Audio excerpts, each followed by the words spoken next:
Good. So, welcome councillors, staff, public online.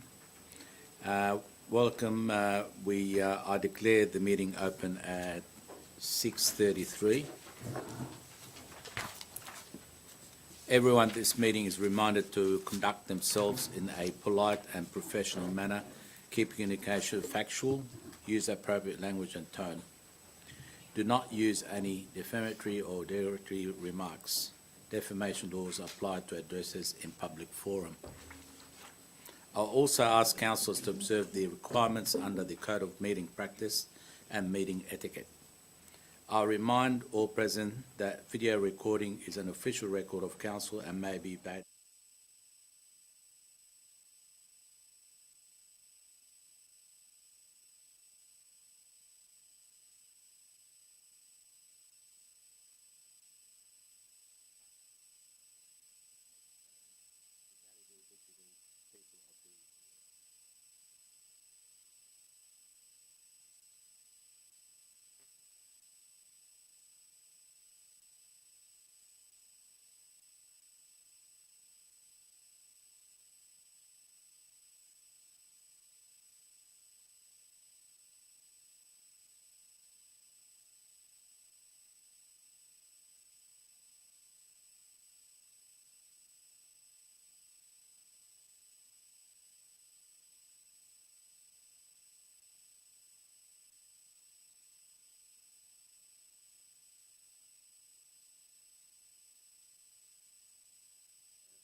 In the minutes.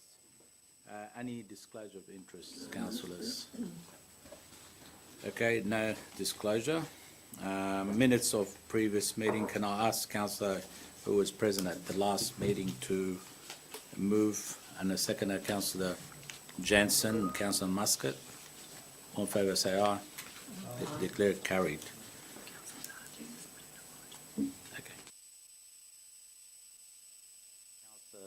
Naji's put an apology, so that will be added to the apologies. So we've got Councillor Soronoski and Councillor Naji. Okay, so we'll move on to reports. We've got our standard reports. The first one, CS 22019. That's respond to question without notice about Bayside Council. I'll just get Bobby to give us a bit of, or Deborah, Ms. Dawson. Thank you, Mr. Chair. A question without notice was raised at the council meeting on the 25th of May that inquired about council's online booking system and when it will be reinstated to be accessed by the community for a broader range of facilities. Public access to the booking system was taken offline to undertake a review, to iron out any teething issues since its launch, and to further enhance the booking experience for our users. Most of the enhancements are nearing completion, and with the relaunch scheduled within the next few weeks. So there's more detail in the report. Sure, thank you. Just a question with online booking, when that does go online, do they have to put a deposit to book, so if they cancel on the very last minute, we don't lose that spot, basically? It depends on the type of the booking, but I might ask our staff to comment. Mr. Chair, we are reviewing the refunds policy, but it's based on the type of booking. So there are different types of bookings and different types of refunds approach. But we are, as part of ongoing review, we are looking at the refunds policy. Yeah, I guess the only concern is the revenue that we get from the bookings, where you might get a few bookings cancelled the last minute and depriving somebody else from booking it, I guess. Yeah. How do we manage it now? How do we manage it online? Yeah, and that's part of the enhancements that we've been looking at with that refund. Sure, thank you. Councillor Jansen.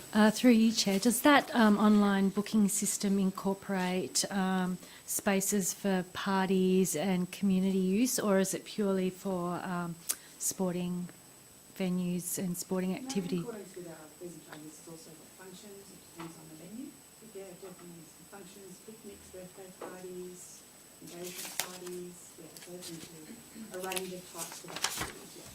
Thank you. It'd be terrific to do a bit of a community story about that once that's ready to go back online, so we can promote all that venue usage. Yeah, we would do that through the e-newsletter and we'll launch it and let people know. We'll also be doing a marketing strategy around that, yeah, so people are aware of what's available for booking. Okay, any other questions, councillors?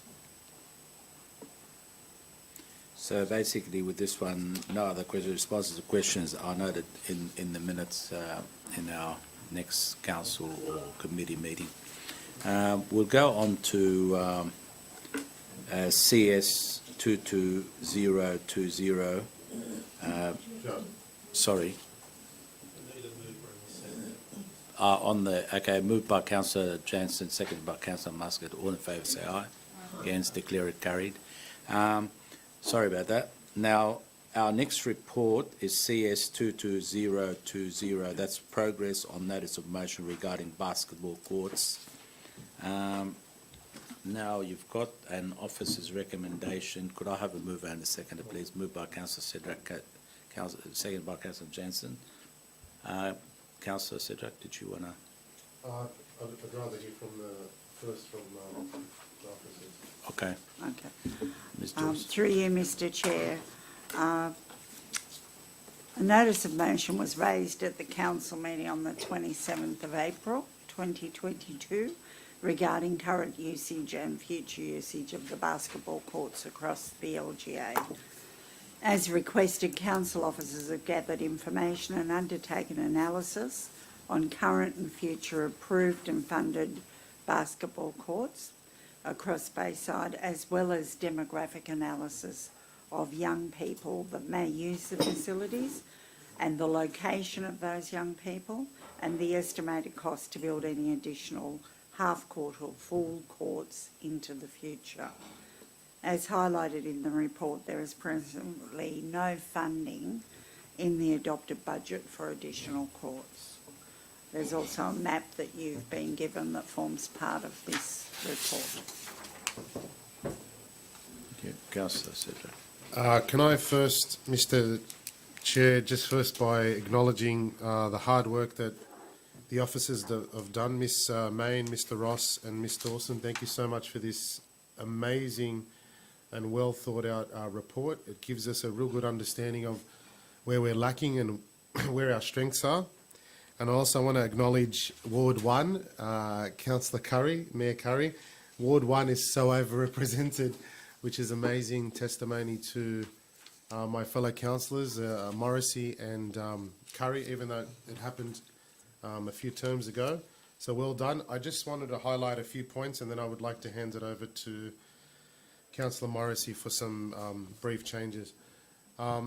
First thing, as this was brought up originally, there is a massive hole in Bayside with basketball facilities. As we know, it's one of the fastest growing sports. And looking at the estimated costs of under $100,000 for a half court or 180 for a full court, I think that's amazing, cost-effective approach to getting kids healthy, active in our community, especially when we look at spending things like $500,000 on toilets and of those kind of amenities.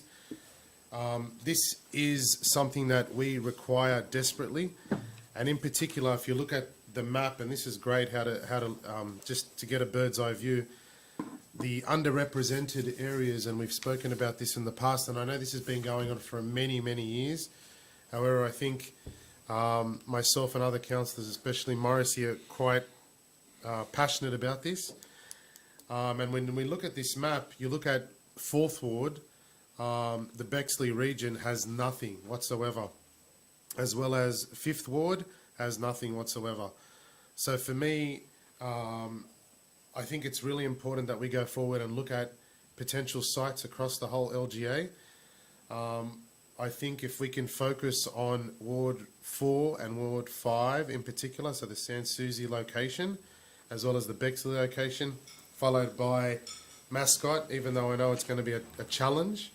However, this is where our demographics are growing dramatically, and so this needs to be a major focus.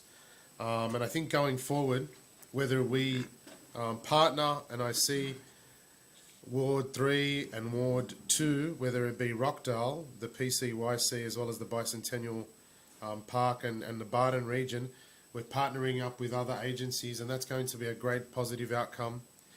And the reason why I think we need to focus on those other areas, because we have Bicentennial and Barton, as well as the Marsh Street open space, and please correct me if I'm wrong, that will be coming online in the next few years. So I guess to summarise, I think we need to focus on Ward 4 and 5 and potentially Ward 2 with Mascot to move them forward.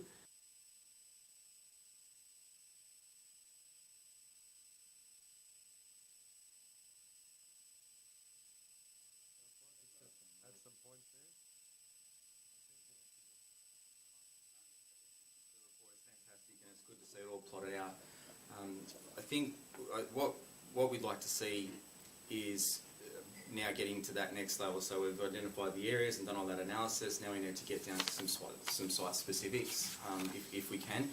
And I know we've got Bexley, Rockdale, Uncliffe, Mascot, Sans Souci on page 15 of the report. So is there any sites that have already identified, pre-identified as being suitable?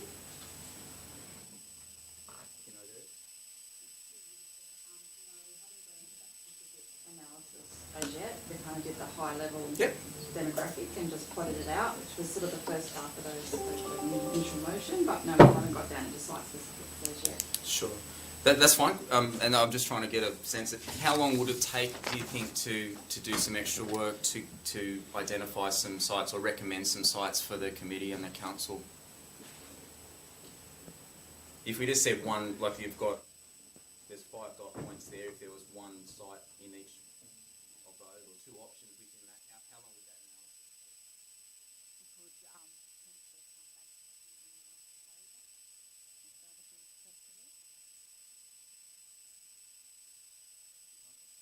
It's analysis? 2 Bit? months. 2 months? Yeah. Yeah, it's okay. 2 months. Yeah, 1 month is probably a little bit short. No, of course, yeah, and that's what we want. We want to make it achievable, right? Yeah. So, Yeah. okay.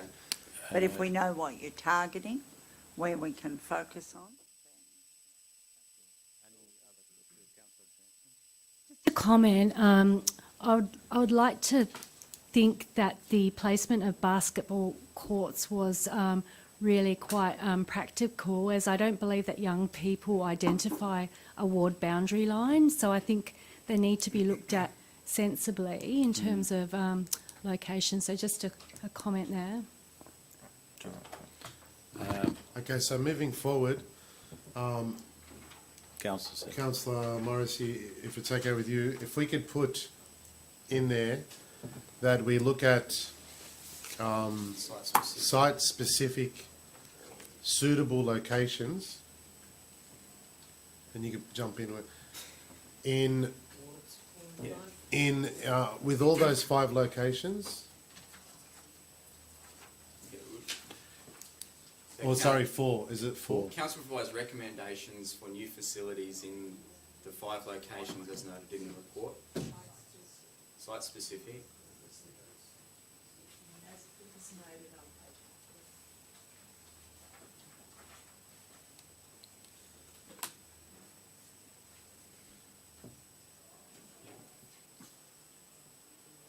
And Do you want to reference page 15 so we know what we're talking about?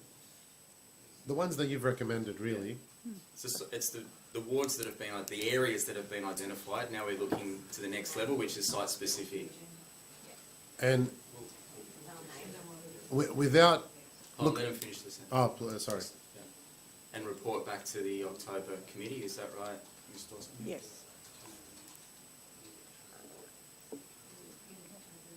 Can we add estimated costs in though? Is that something that's possible? We can give you a ballpark Yeah, estimate, ballpark. yes. So Okay. how, and it's probably So, a question, how do we go, so we talked about that it doesn't include the funding, we know, we have to design this, right, and that's at a cost. So how, can that come back maybe a month after that, once we agree on the site specifics, or how would we work out the funding for the design, not to build it, funding for the design? How would that incorporate into this? Well, given that it's not recognised in our current capital works budget, Yeah. we need to potentially look at setting aside some projects that are. I'm not saying Popular I'm not process. saying, we're not suggesting we build it yet. No, no. Just design it. Just design it, probably Yeah. be $50,000 or $60,000. So how would we best word that? That we identify a funding source for the design? Yep. Is that Yes. yep, reasonable? Yeah. Yep, that's Full reasonable. cost of the project, project management, Yeah. its design, it's any of the cost of DA fees, if they're Yep. applicable. So it's Yeah. the full cost of the Yeah, project. so once we have to All those get endorsement from the preliminary, council yes. on the site, on the actual sites to say, yes, this is fine, and then from that, design to those sites. Yep. Funding to actually complete that design. So, and once it's designed, it's on the shelf, if funding is available or as a grant that As becomes grant, available, we can say, yes. well, here's 6, 10, whatever, however many we decide to go with as a council, there's funding, there's a federal grant for youth or something, great, we'll take two of these and they're on the shelf ready to go. That's where we're heading towards. Well, there's a relevant VPA. yes. Or a VPA, Or or sectional.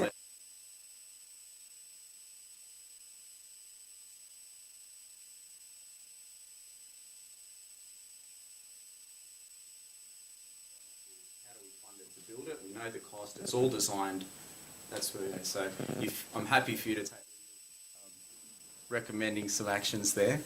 Is it possible, through you, Ms. Dawson, including estimated costs, and if you are aware of funding that is available, if you could also report on that? I'm not putting pressure on you. Potential funding. Potential. sources. Yep. If there is, look, at the end of the day, what we're trying to do is achieve something for the community that is quite positive.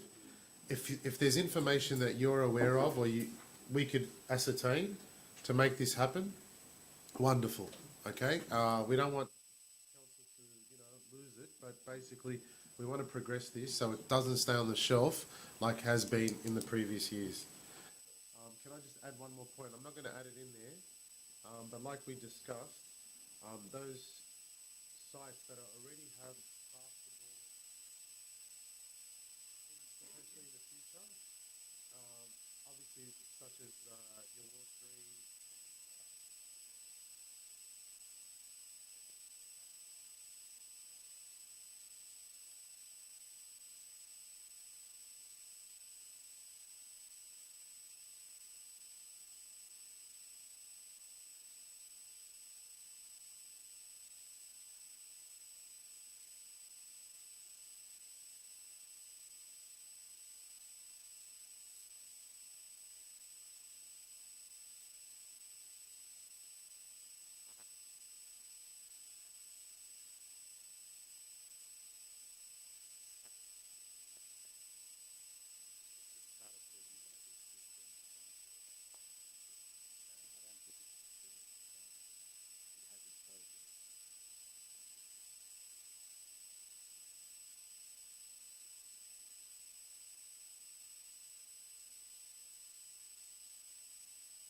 3, It's technically not a half court, it's a Okay. concrete with A hoop. a circle and a ring.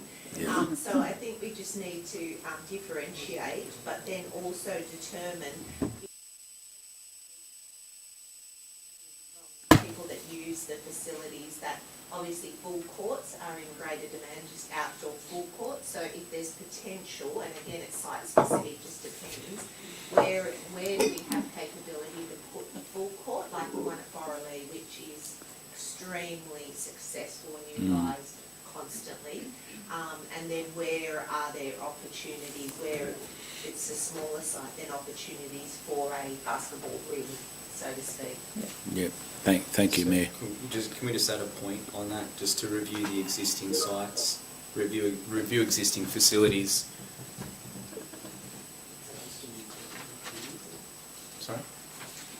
Sure, go on. Just to review the existing facilities to consider where they can be expanded in Until future. full, yeah. And that's Existing. where we're saying, we're looking at the ones that are keys that might have enough room for a full half court or a full court, but it might just be a key, but we have the space, just to look at that. And that's just to basically eyeball it and say, yeah, this is a small one, but there's a whole park here, we could put one there. I don't suggest we progress any further than that, only that identify that here's some of these court sites with this existing map. Thank you very much, it's an awesome map, to say, here's one, we can actually put, it's only a ring at the moment, but there's a half court. In future, this could be expanded, but that would be a second priority. We want to get new facilities first. Does that make sense? Can I just ask a Okay. quick question? Sorry, Quick Mr. question. Chair, quickly. Sure. Are you, also further to that, are you aware of any sites that potentially will have an upgrade, such as a field, a taller block, and can we piggyback that upgrade and put, you don't have to answer this now, but what I'm trying to achieve is, if there is something that Bayside is doing in the next year or two, if we can piggyback that construction and put a key, half court or whatever it may be, Yeah, through the chair, that will be part of that next stage assessment that you're recommending, like, Willow Creek Town Centre's an example of that. Yeah. We've got integrated planning of open space, so we would, as part of that assessment, if we're looking at the Bexley area, we'll see what other projects potentially planned for the area. Great and idea. see whether we can look at integrating into that. we're very excited. Thank you, councillors. No other questions. We've got a motion and a recommendation moved by Councillor Sidrak, seconded by Councillor Jansen. All in favour say aye. Aye. Against, declare it.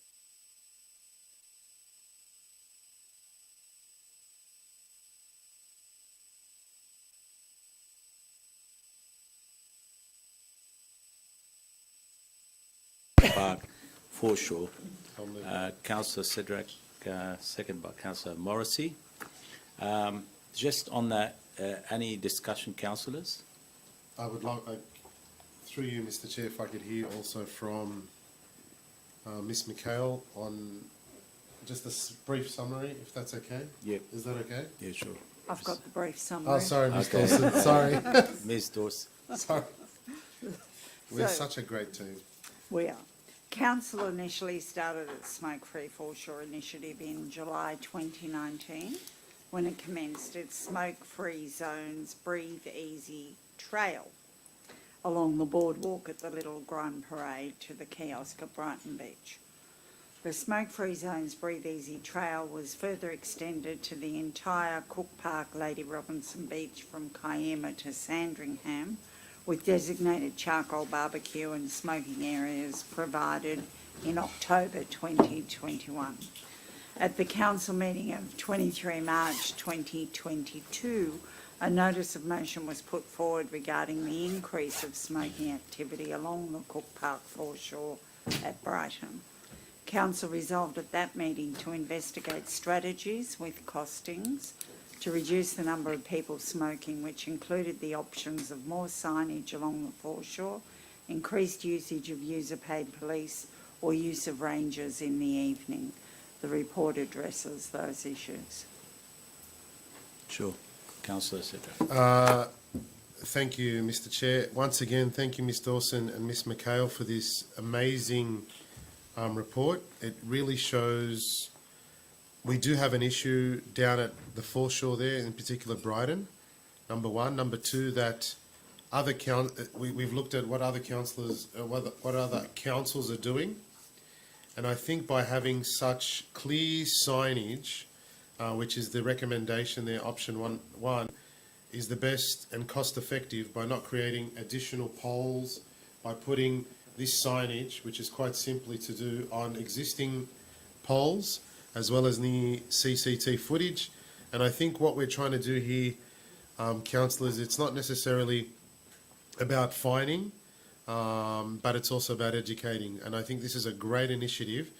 And the recommendation there about the user pay system, I totally agree with that. In regards to it's quite costly. I think what we're trying to do is have good signage that this is a smoke-free zone. It's about educating through our rangers and people that are smoking, pretty much to move them along. I think this is going to be a great initiative, and I think it's going to. What's the question that I had before? When are we looking at putting this out? If this were to pass at council? Sorry, before Sorry. before we ask that question and move the recommendation, any other comments, councillors? I just have a quick comment. I mean, in the officer's recommendation, it's got the 3 points. It doesn't actually refer to the options below in the report. Actually, I do have an issue with the signage. In my opinion, with option 1, because we've already discussed that in council, to me, it seems to be targeting a certain ethnic community. I did go into research with the shisha, which is really the water pipe, and you've got the nicotine pipe. I mean, if someone's carrying nicotine pipe, do you include that on the sign? I mean, how many different types of smoking? I mean, if you look at the signage, I mean, you've got the cigarettes, you've got the vape, you've got the shisha, which is really the water pipe, and you've got the nicotine pipe. Now, I'm not quite sure. I have not seen that in any other LGA, and I think it could create friction. It could create problems. I would have to say, and that was discussed in a lot of detail at a council meeting. And when that was mentioned, the majority thought it wasn't a good idea. And I think, to me personally, I don't really care if that sign went up, if the majority wanted to go up. I feel sorry for the rangers. And not only that, if you're a ranger walking at the foreshore, you have no authority to say to someone that's not on council land, and I stand to be corrected. If you're not on council land, we need clarification on this. If you're not on council land, can you stop someone even smoking cigarettes or vaping? Because at the end of the day, it's going to cause a lot of friction, and it's going to cause a lot of problems for council and for our staff.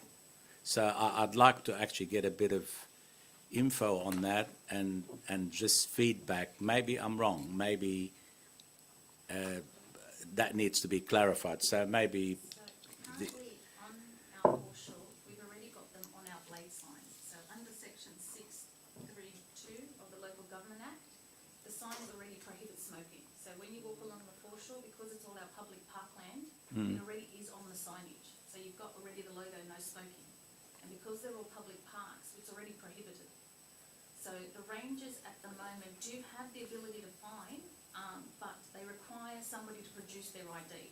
And so unless somebody is forthcoming in producing the ID, they can issue a fine. But the problem is the production of ID. So we've gone with what we've done in the past. We've said to people, look, this is a no smoking zone. Council has the ability to fine you. However, we're not doing that. We're asking you to extinguish your cigarette or extinguish your barbecue. Here's a brochure. This is where you can smoke. This is where the barbecue areas are for charcoal barbecues. And in the last foreshore program, for the charcoal barbecues, it was successful. We didn't say to them, extinguish right now. We said to them, this is where you can do it next time. So we're not going out there saying, do it now. No, next time. this is where you do it. So we're So- educating, we're not. So did that apply to the shisha last year and the year before where the It Right. wasn't a reported major concern and we didn't get any complaints. So last year during the summer foreshore program, we only had one concern with one charcoal barbecue as a formal complaint that came through the CRM system. But if someone is actually on the sand smoking, are we authorised to go to the, or do they have to be closer to food premises? No, so the food, it's different with the food, so they're two different legislations. So in a food premises, it's under the smoking legislation, which prohibits any form of smoking near a food premises. So if they're smoking in a food premises, it's done under different legislation. They can't do that. Or if they're smoking on our footpath within a food premises, again, it's a different legislation and they can't do that. And if they're smoking on our footpath in our footway trading areas, they're violating their lease agreement with council. Because we prohibit smoking within our leasing agreement of the footway trading requirements. Sure. And with the boardwalk, is that somewhere where we could actually enforce? We've got the no smoking along the boardwalk already on our blade signs. So what about beyond on the concrete walk where the cycleway? On the side, it's all along the boardwalk. So it's all Right. along the, all along our blade signs. We made it in that last year's notice of motion when we requested to extend the smoke-free trial period. We actually prohibited smoking along the entire length of Lady Robinson Beach except for 3 designated areas. Okay, so the question is, if someone was actually smoking the shisha, if you like, were they asked to not to do it and it's illegal to be using it? We did not enforce it last year because we did not get a formal complaint. Okay, so do you think keeping the no smoking sign with that, the shisha sign, and could we still enforce it? We could enforce it. We would go with the education regime. We would say to them, here is the sign in front of you clearly telling you, and we would hope through education, and there's a visible sign saying to you, please do not smoke. Yep. Okay, well, that brings me to that point. So if you had more signage to say no smoking, I mean, unless you're really dumb to say, I'm smoking the shisha. Shisha is smoking. Vaping is smoking. Under the definition, And having a barbecue is generating smoke. So is it a case where we could trial it for 6 months, trial it for the summer period, for the whole year, put our usual signs with no smoking, and then get the rangers to come up to people and say, look, I'm sorry, it's no smoking, whether you're smoking vaping or cigarettes or shisha, without actually putting that sign. Because my concern is the reaction we're going to get. My opinion. under the Act, the same Sorry, definition, yeah. under the Act, the same definition of smoke.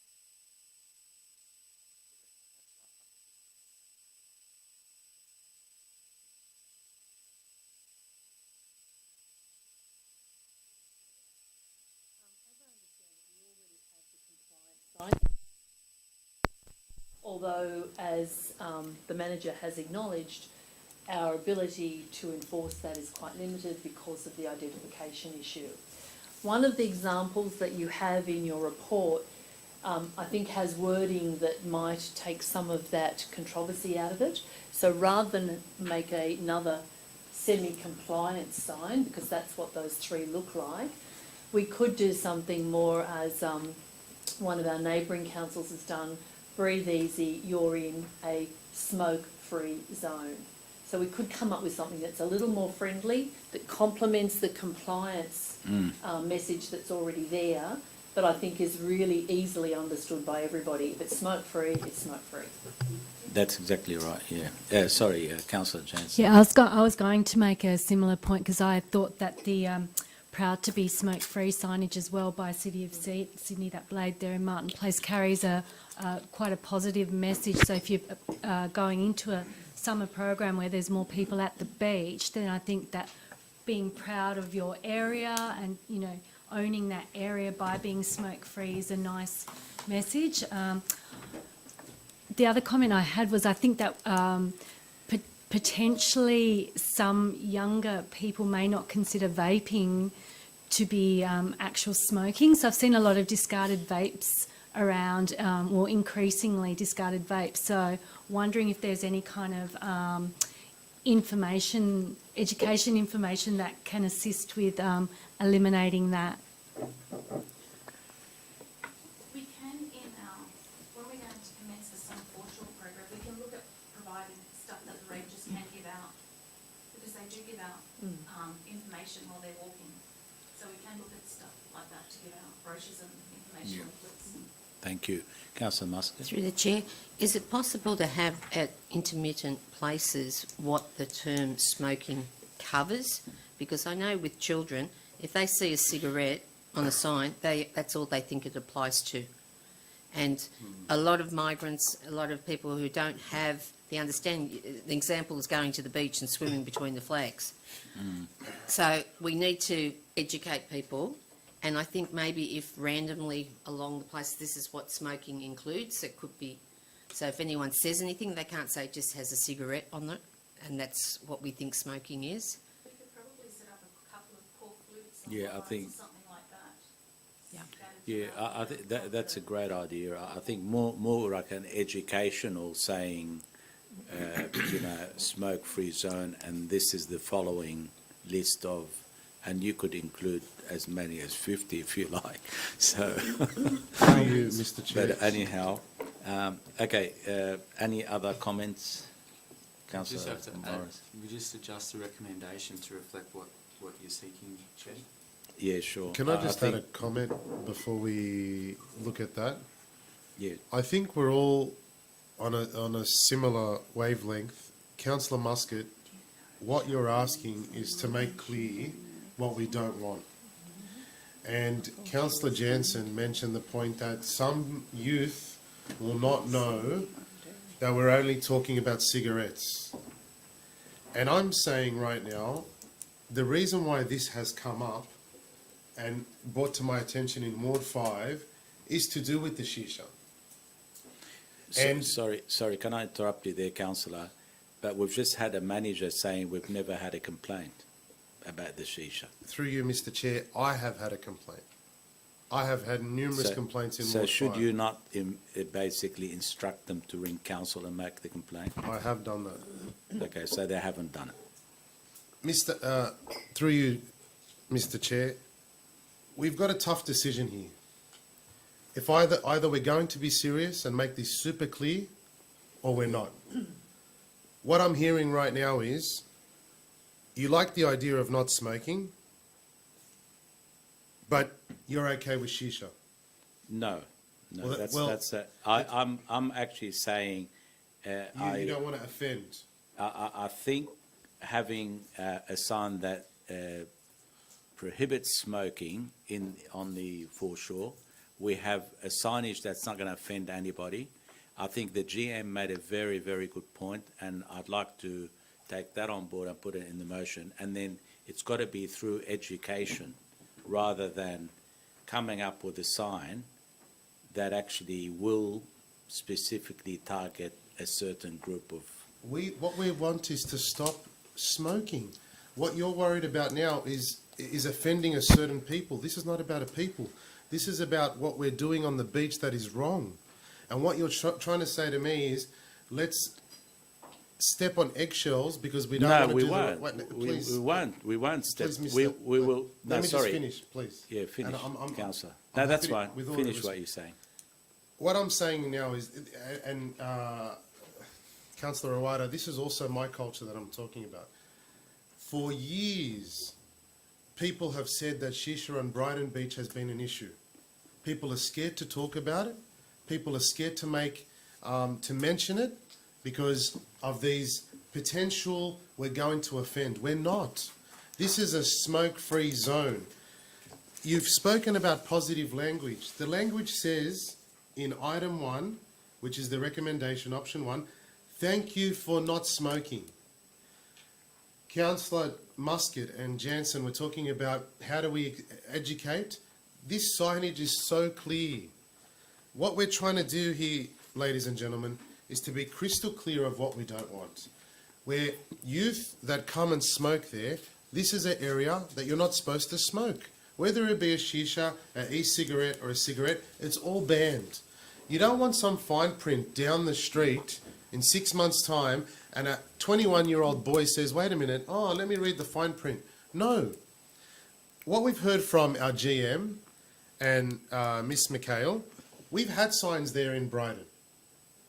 You and I know very well this issue has been there for decades. The signs are there, no smoking. Not one person adheres to those signs because it's not clear. When we're saying right now, we're not going to go down there with armed rangers and police. No, what we're trying to do is educate. There is no greater education than having a beautiful sign. Nice, put the sign language, put the nice language. Thank you for not smoking, breathe easy, whatever you want to do it.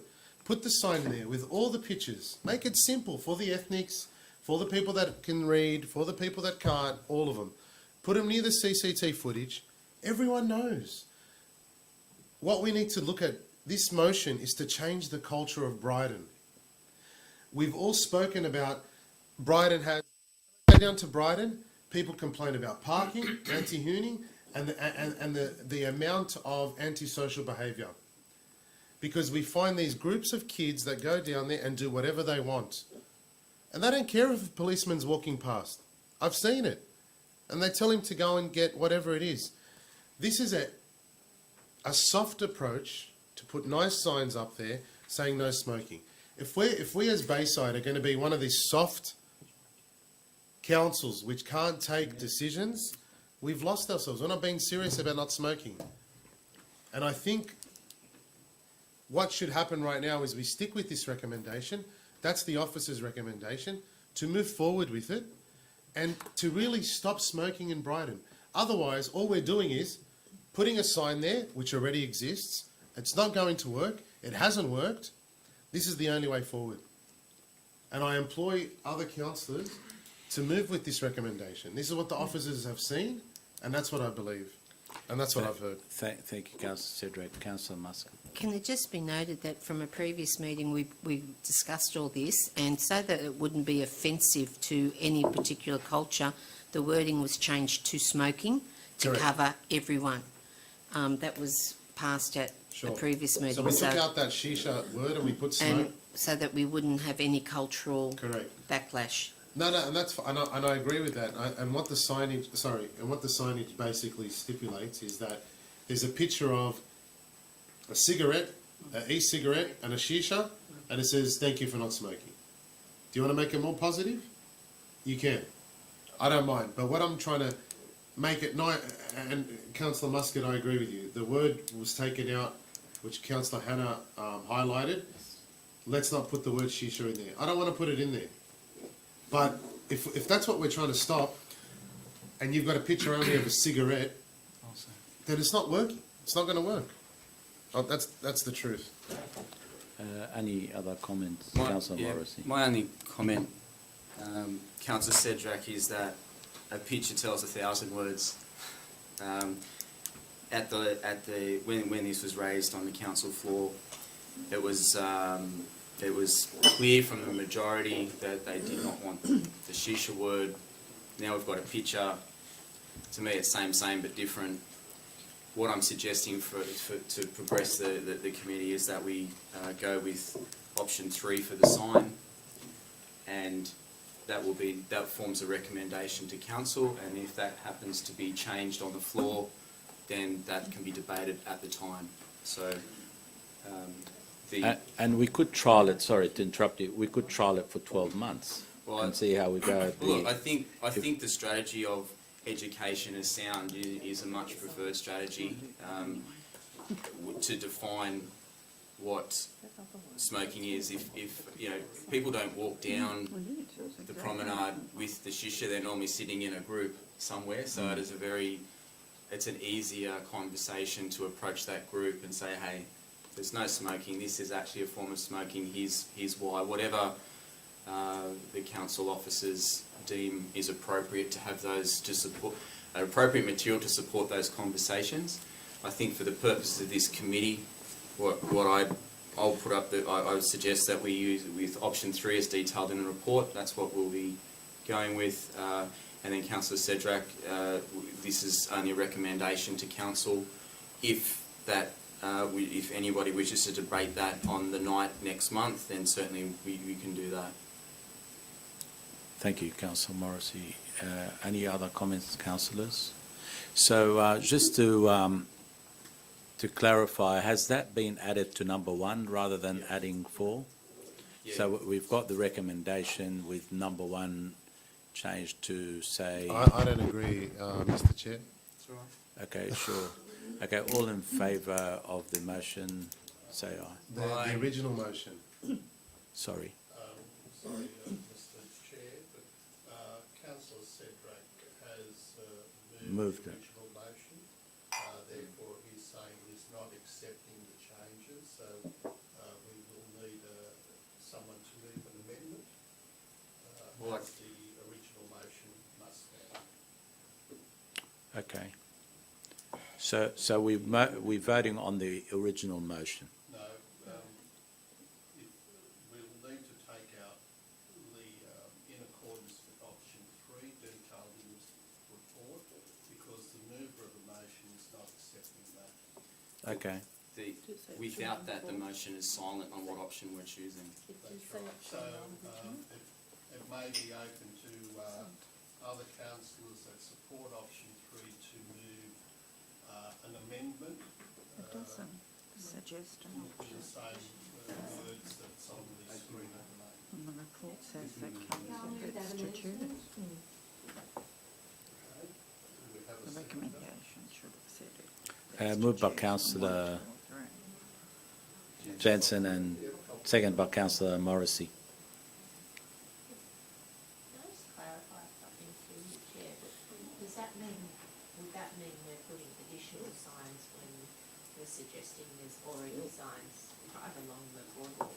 So there's signs and blades, so when you have, say, for example, Cook Park, Dolls Point, it says what you can and can't do at Cook's Park on the blades, and it says you can walk the dog on a leash, but you can't have a dog roaming free, you can't park, you can't do this, you can't They're do small. that. But They're symbols. Symbols. But we still, But these ones are going to say clearly no smoking. But they're not there yet. It's They're not there yet, no. but that will still happen Yes.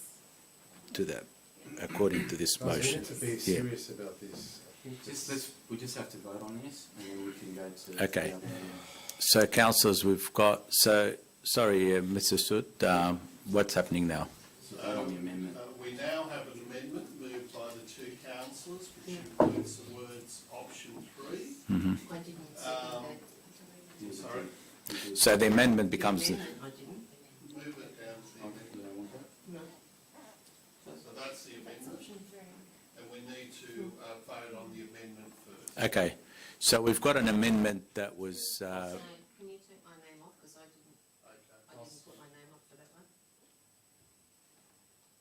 I'll second. sorry, Morrissey, yeah. Okay, so we've got an amendment moved by Councillor Jensen, seconded by Councillor Morrissey. All in favour say aye. Aye. Against? No, me. Okay, declare it carried. Is that 3-2? Yeah, with the amendment. So that's carried, becomes the motion. Now, the amendment becomes the motion moved by Councillor Morrissey and, Jensen and Morrissey. All in favour say aye. Against? Declare it carried. Thank you, councillors, for your input. Now, following on to report CS 22022, new place naming policy. We have an officer's recommendation. Moved by Councillor Morris, second by Councillor Jensen. Any discussion, councillors? If not, sorry. I just Councillor had Jensen. a couple of questions. In terms of the naming after a deceased person, how long would the person need to be deceased for? Is there a time frame given? Can I just, through you, Chair, can I just check if one of our officers is online at the moment? Yes, Meredith, it's Charlene.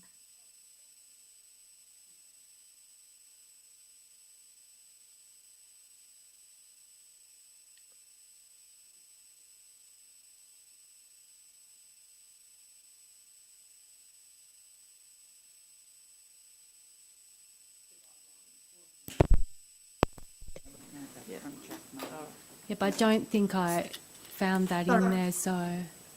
Sorry, Meredith, can you hear me? Yes, Charlene. There's no restriction on a person being to speak for a certain period of time. So it may not be, sorry, There's through the no- chair, I think from what the officers are saying, Charlene hasn't identified any time frame either, but in practice, from our experience previously, it was 12 months. Okay, thank you, GM. That may need to go in there then. Can I also ask a question about, there's something in there about renaming, so you wouldn't be renaming, but just wanting to know whether dual naming is ever addressed. So in some situations, a park that already has a name, for example, may be dual named with a Indigenous name. I didn't really see that outlined in that draft policy. So is that something that council has a practice of dealing with? Charlene, did you hear the question? Yes. Just with regard to dual naming, people can put forward a recommendation, but it has to be with significant evidence. And when we spoke to the GMB, that were not clear about exactly what significant evidence actually meant. So we've excluded that from the policy and we'll address that on a case-by-case basis. Thank you, that's all. Thank you, Councillor Jansen. Mayor? Thank you. Just, and I might have missed it, but in the draft, does it mention community consultation, and does it mention I couldn't see anywhere where it mentioned consultation with the BHT and St George, which has been normal practice around just getting input, if you like, particularly from the historical society. So just with regards to engagement, depending if the name, and I draw your attention to part of the 3.2 of the proposal and assessment process. As part of point B, it talks about the process for an Aboriginal name, and we have a council RAP working party that will be consulted along with the Metropolitan Local Aboriginal Land Council and also Aboriginal elders of the area. Once that has gone through the process, then when it goes to the GMB for approval, it will then go out for additional consultation. Whereas if, as highlighted in point E, where the proposal for a name is for a non-Aboriginal name, that is when we engage the community for feedback. And then again, it will go out for a second lot of feedback through the GMB. So through that process, it would then go through the historical trusts. All right, thank you. Councillor Jansen? Just one more, just a clarification on naming of facilities. So it says it's not covered by legislation or GMB policies, but I kind of just wanted this bit explained. Does that mean that the naming of the facility will stick to this policy?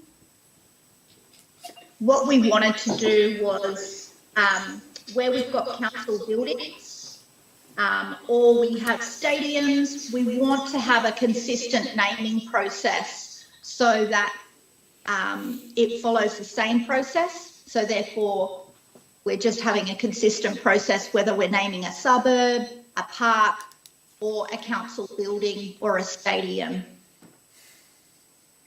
Thank you. Thanks. Any other questions, councillors, or comments? Okay, if no further discussion, we've got a motion moved by councillor Morrissey, seconded by councillor Jansen. All in favour say aye. Aye. Against, declare it carried. Our last report, CS 22023, Building Better Bayside Business. We've got an officer's recommendation. Move on a seconder, please. Councillors, Councillor Morrissey. I'll move it. Morrissey, seconded by Councillor Jansen. It's not that bad, is it? Okay, any discussion, councillors? I will. Can we yeah, sorry. ask, sorry, through Yeah, you, Mr. sure. Chair, can we ask for a summary of this Yep, report sure, from the sure. report writer, please? Okay, Kath, Through you, Ms. Mr. Chair.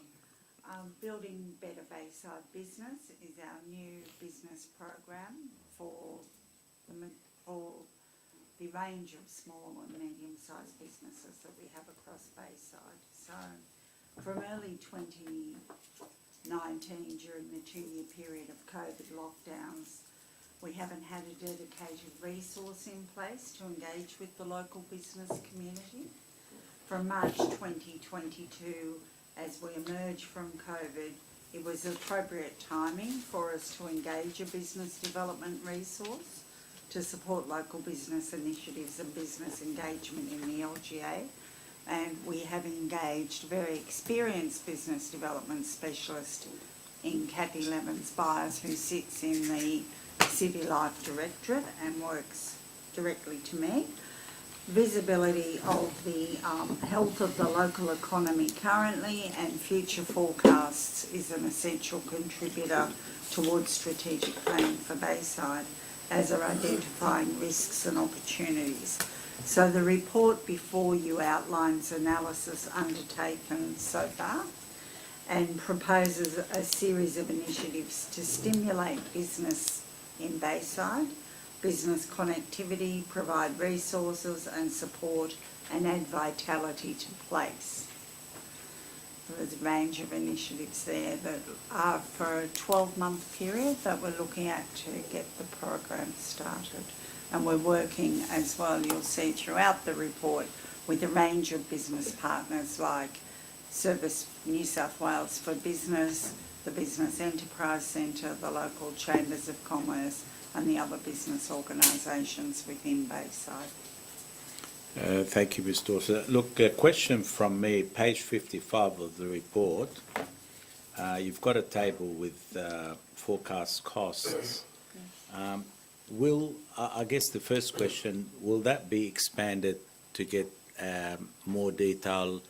For example, number 8, it's got the 4B's initiative, number 8, vacancy audit, retail leasing activations, $50,000. I mean, if the retail is owned by a private entity, I guess we need to expand on this. Why are we spending money to do the audits on, unless I'm misunderstanding what that means? What that means is that the vacancy audit is an audit of the business health of a particular town centre or shopping area, and the best way to measure health is by measuring the number of vacancies in that area. So working with the type of initiatives that we can undertake is working with the local real estate agents. We can talk about the type of businesses that are missing in that area, the type of businesses that the community is seeking. We can assist with shopfront presentations. So we've all spoken about Brighton vacant businesses and how terrible some of them look, and whether we could do something to freshen them up so that the street presentation is enhanced. So, and also working with our local planning department to ensure that businesses are able to get approvals for signage, the approvals that they need to open and operate small business. And we'd be doing that in conjunction with Service New South Wales as well. So while that's just an indicative cost, because this budget has been put together very much as an indicative cost from the local area funds of the town centres that collect local area funds, we'll have more detail in that budget as we go forward. Because I guess, as you would know, our experience, say for argument's sake, the town centre or Rockdale, we've lost the ANZ Bank just recently going to Rockdale Plaza, and then you've got the Arab Bank that's gone to Parramatta, and then you've got the old Centrelink on the other side of Rockdale where it's closed down. I mean, is it something that we could sort of investigate and study? And the police station. So how do you actually deal with that in this report in terms of big businesses shifting or moving out of the area? We could certainly get an understanding of what's driving that shift and see if there's anything that we can do to help counteract it. In other instances that I'm aware of, smaller banks have moved in when big ones have moved out. Community cooperatives have moved in where larger banks have vacated. So there are opportunities, and we'd be looking at all of those vacancies to see what we can do for the business health of the town centre. And with that cost, that will actually, the more details will come before we vote on it or it goes to council. There are a number of items in this budget that we are very clear on that need to go ahead at the moment, and that's working with Service New South Wales on the Business Concierge Roadshow. That's a very important initiative for local businesses. Having money for the month of small business grant submission, which has to be a matching dollar for dollar submission. So we really just wanted to get this kick-started and really start doing some work for local businesses. Now that we've made contact with them, we've developed a database of all of the local businesses, we're developing a newsletter, we've got website presence, so all of this is now on the verge of launching, and we really didn't want to delay it because the businesses are crying out for our help. And the Sydney Business Expo 23, That's the one who that gets that money, the 75,000? We need more detail on that, and that is further down the track, and we'd certainly provide more detail. Sure. Yeah. Okay, thank you. Councillor James. Just one question, and this may have been in a previous DPOP, but wouldn't the business development resource that you mentioned be a stage of this 10-point plan? So wouldn't that come as the first initiative, really? So, you know, and the costing for that business development resource, because that really is an initiative in its own right. She's currently on board, Yeah. and her position is funded. I'm Kathy, I'm here. Yeah, I realise that, but that's an important step of the building better Bayside business, but it's not sort of listed as the very first initiative in the 10-point plan. So I think that in itself is a step in that plan. Sorry, I didn't. Yeah. Is that a question or a statement? I think the acknowledgement is that The 10-point plan, if I may, hello everyone. The 10-point plan is the result of the business development specialist resource coming on board and doing some analysis of past state, current state, and looking to forecast future state. So I guess it's the fruits of efforts from this resource over the last few months to present this 10-point plan. But I'm very happy to be part of an 11-point plan. I think that'd be great. at the top of the 11-point plan. Yeah, I'll be at number one of the 11-point plan. Good on you. Thank you, Kath. The Mayor? I was just going to... I'm absolutely, we have to help small business, and the fact that you've said that they're crying out for our help. You know, we have to provide that help. It did come up from through the chair with the Sydney Business Expo, $75,000. I sort of question what's the overall benefits to the community with that. So if there's further, if that we're not committing right now, maybe we can come back with further detail before we commit, because that is quite a big chunk. My understand. Sorry. Absolutely, Councillor Morrissey. It is a collaboration amongst our neighbouring councils, and the view is very much to have more of a south-centric focus and narrative happening about business here, very similar to what Western Sydney do very, very well. So the $75,000 is absolutely broad, and in the report we do say that a detailed scoping for the expo continues. The council will be providing progress updates, funding contribution requirements and recommendations for consideration regarding our level of participation. So at this point of time, the partners in early discussions are ourselves, Georges River Council, Southern Shire Council, Canterbury, Bankstown, Wollongong, Liverpool and Campbelltown. So we are at quite early stages, and in developing very clearly what the objectives and the outcomes of the expo are, will then give us a clearer indication of how much this is all going to cost. So it would be equal contribution, one would think, from each of the councils to bring this event to life. The other possibility we have there as well is we have some very important potential partners in the LGA in terms of ports and also Sydney Airport.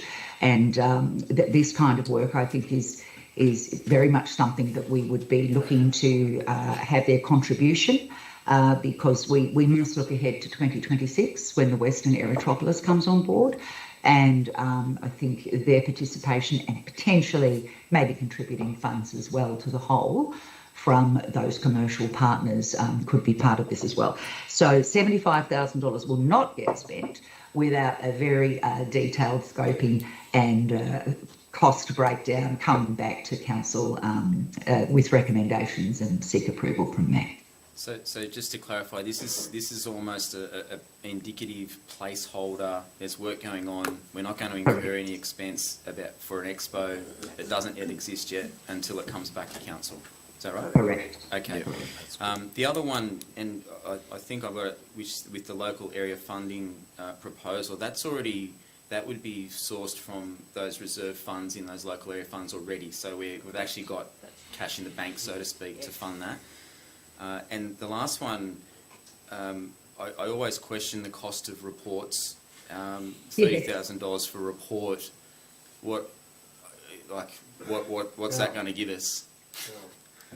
If I'm I down. think it depends. I think once we have a look, the future impact report, of course, is ensuring that we have visibility on both the risks and the challenges moving forward as we get a second international airport, which is a pretty big deal, and what that's going to mean for us.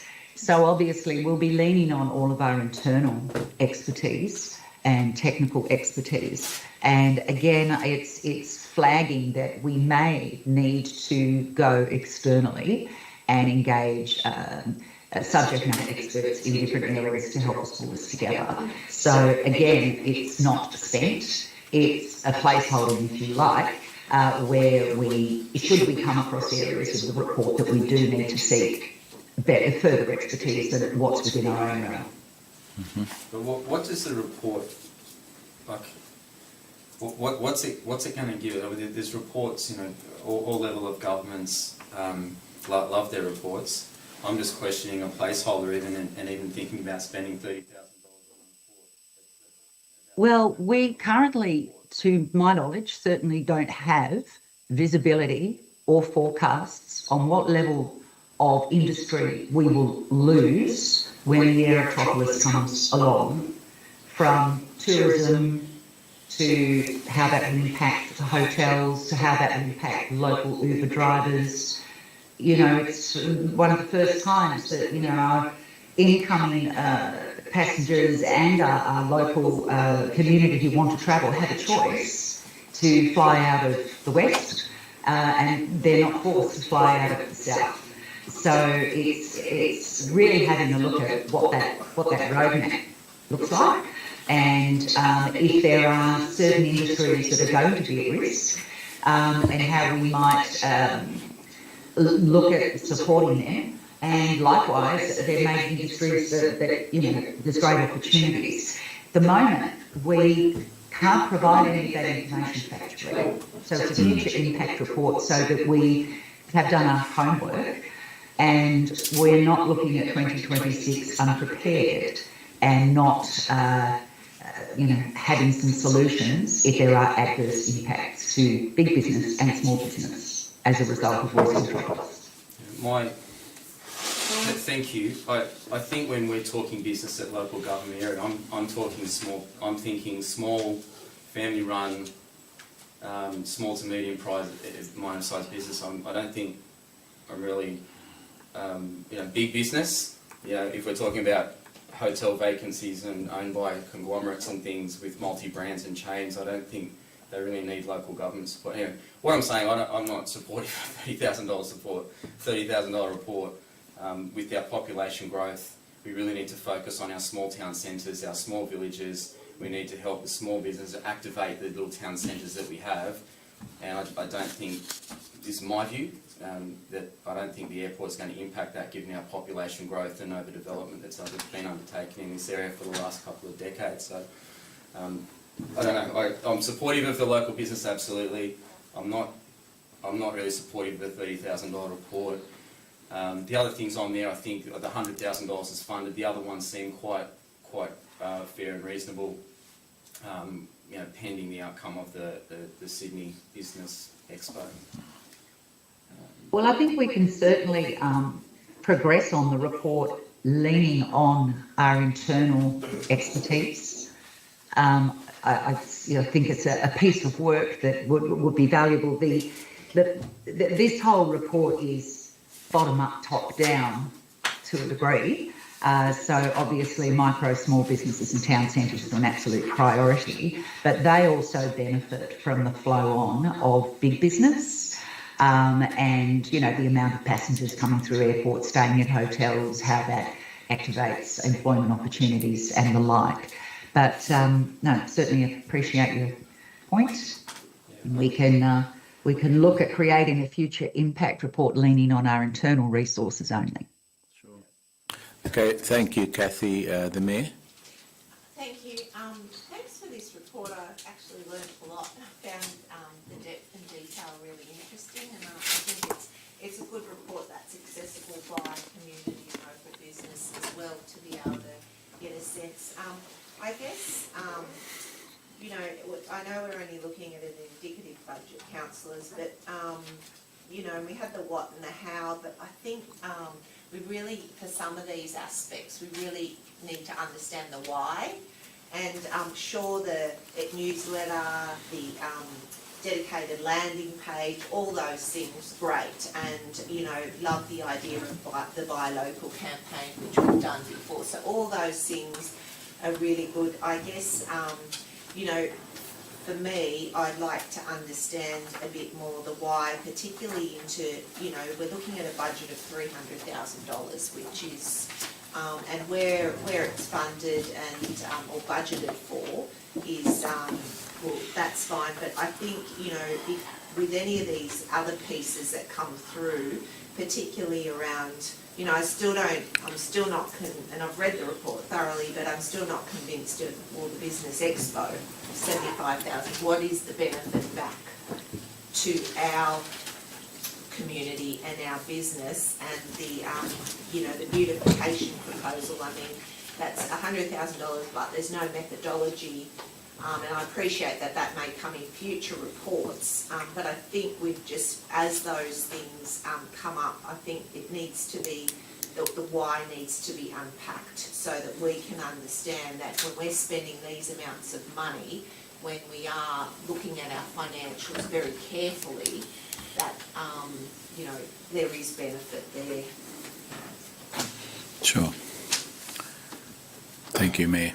Any other discussion, councillors? If no other discussion, we look. Sorry. Sorry, Mr. Chair. How do we reflect what we've just discussed here? Because there hasn't really been any change to recommendation despite some concerns with the expenses.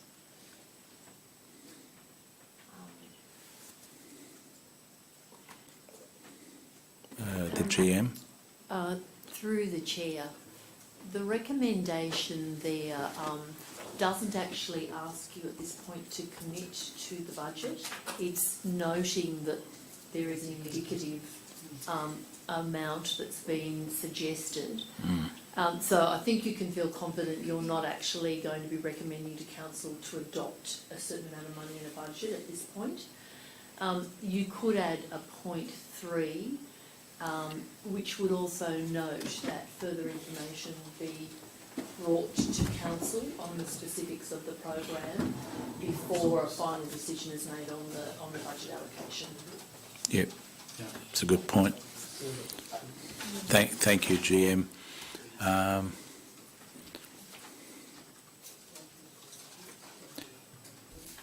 So the mover and second are happy with that addition? Yeah.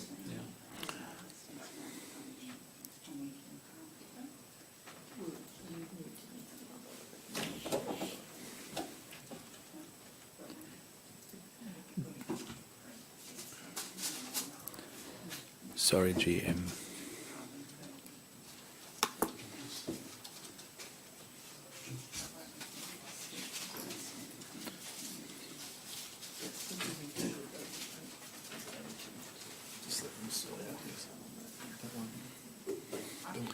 Sorry, just to clarify some, because I take note of what Ms Dawson said earlier about service for New South Wales, about the 10,000, that has to actually happen in order to move forward. Will that number 3 really impact on the progress of this? We were just having that discussion. From the discussion tonight, it seems that there are a couple of the more expensive items that are really causing you to pause and think. There are some things in there that will be done internally and are cost neutral, which we would want to progress. And there are some, I think there's 1 or 2 smaller things that have a budget attached to them that are not, they're not the 30,000 or the 70,000 or the $100,000 items. Sure. So what we were just discussing, the director and I think it would be worthwhile if we circulate to you before the council meeting some information on a couple of those smaller items that have minimal cost attached to them, so that when you're discussing this at council, at the next council meeting, there could be a resolution to progress agree on to it. fund those, and for the others to come back to you with more information. Yep. So we need to just go and work through which ones really require a faster response with a small amount of money attached. Sure. And if councillors can see some merit in that, that could be adjusted on the floor of the council. Yeah, sure. I think that's critical, because we don't want to really slow down the process if there are some of the items that we agree with and we want to move forward rather than stop the process. Okay. If I could just make note, the Small Business Month grant submission is due this Friday. So we will, I think, pull out of that process now if we can't move forward confidently that we can match $5,000 of funding. Just in summary, we were partnering with Bayside Business Community. Council is able to support another not-for-profit, and we were looking to do a mental health in the workplace training for small business. So just make note. I think that it would be not appropriate for us to submit that application this week. If we don't have the confidence, we'll match the funding. Well, so thank you, but sorry, Sorry, Kathy, just to clarify, are you saying if we don't actually move part of this motion, the Small Business Month grant submission, so could we simply put another, You part- can't have the confidence anyway, because you're not moving anything that can't be changed at the council meeting. okay, fine. So I think So that there's I- a problem with our timing, Yeah, that this will okay, come up. because I'd hate to see the small business month grant submission of 5,000 being removed. I think we will be able to resolve that in a different way, Yes, sure. but I don't think you need to resolve on it tonight. Okay, fair enough. All right, so we've got a motion moved by Councillor Morrissey, seconded by Councillor Jansen. All in favour say aye. Against? Declare it carried. Thank you, councillors. That's our last report. There being no further items, I declare the meeting closed at 7:53. Dave Boo and a boo-boo. That-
councillors, members of the public, if there's anybody online, and staff, I declare the meeting open at 8 p.m. This is the meeting of the Corporate Performance Committee on the 3rd of August 2022.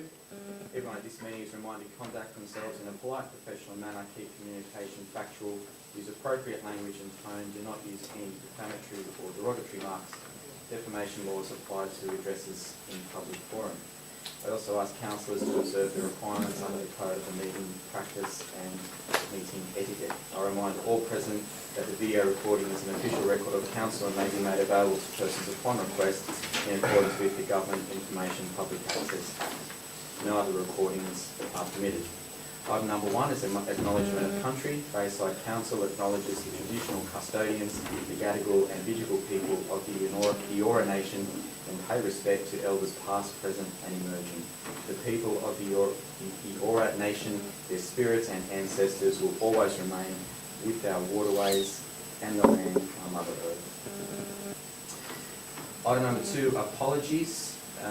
There's been apologies received from Councillor Tsunis and Councillor Naji. Can I have a member, Councillor Curry, seconded by Councillor Werner. All in favour say aye. Against, carried. Disclose of interest. Does any councillor wish to make any disclosure of interest? I note there are no disclosures of interest. Item number 4, minutes of the previous meetings. Can I ask two councillors who are present at the meeting to move and second the confirmation of the minutes? Councillor Fidel. I think on the way. Are you here? Councillors. This is at the 10 o'clock. You can't do it. We were all, I think I was on the phone for Me too. Councillor Werner seconds that. All in favour say aye. Aye. Carried. Items, there's no items about session. There's only 2 items for tonight's meeting. Sorry, no. So, No, Councillor Werner wasn't. I think you'd need to take Councillor Muscat. can we do that? Councillor Muscat was the alternative. Cedric was there, yeah. Cedric and Fardell were there. Oh, okay, sorry. Councillor said, sorry. Okay. Wait, You weren't sure. can I just ask, what about if I don't second it? What happens? Moved by Fidel, seconded by Cedric. All those in favour say aye. Against? No, they're carried. There is no public forum tonight. We'll move on to item 7, which is the reports. So we have CP 2208, which is a tender. Can I have a mover and a seconder? There's an officer's recommendation before us. Mover, Councillor Werner, seconded, Councillor Fidel. Is there any discussion on this item? Noting that it is confidential. If there is any discussion, we have to move to confidential. We'll now vote. If there's no discussion, all those in favour say aye. Aye. Against, declare it carried. Second item is CP 22009. It's another tender. Bayside Council Smart Camera and CCTV. Moved by Councillor Cedric, seconded by Councillor Curry. Is there any discussion on this item? Councillor Curry? Yeah, thank you, Chair. So, you know, sort of, I guess as we're looking at the different, I guess, increasing the smart camera and CCTV, and I'm just conscious of, is this confidential as well? Yes.